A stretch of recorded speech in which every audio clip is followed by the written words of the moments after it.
शिवरायांचं अरबी समुद्रातील स्मारक शोधण्यासाठी छत्रपती संभाजीराजे अरबी समुद्रात उतरले। 40 ते 50 कार्यकर्त्यांसह संभाजीराजेंची अरबी समुद्रात शोध मोहीम। अमरावतीच्या मेळघाटामधील प्रहारचे आमदार राजकुमार पटेल हे बंड करण्याची शक्यता। एकनाथ शिंदेंनी एक घाव केला तर आम्ही हजारो घाव देऊ, बच्चू कडूंचा इशारा।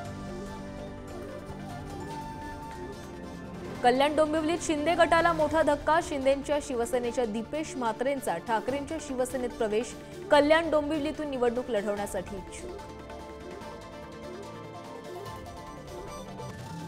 मुंबईच्या मालाडमधील पुलावरून काँग्रेस भाजपमध्ये श्रेयवादाची लढाई। पुलाचं काम काँग्रेस आमदार असलम शेख यांनी केल्याचा काँग्रेसचा दावा।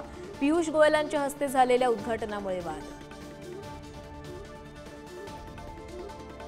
संभाजीनगरात अब्दुल सत्तारांनी वाटलेल्या साड्यांची होळी। सिल्लोडच्या वांगी बुद्रुक गावातील प्रकार।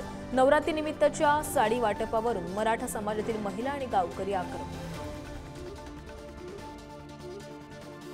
मुंबईच्या चेंबूरमध्ये अग्नितांडव। सिद्धार्थ कॉलनीतील आगीत 7 जणांचा मृत्यू। मुख्यमंत्र्यांकडून पाहणी, मदतीची घोषणा। 98व्या साहित्य संमेलनाच्या अध्यक्षपदी डॉक्टर तारा भुवाळकरांची निवड। महाराष्ट्र साहित्य परिषदेच्या बैठकीत निर्णय। यंदाचं 98वं संमेलन दिल्लीत।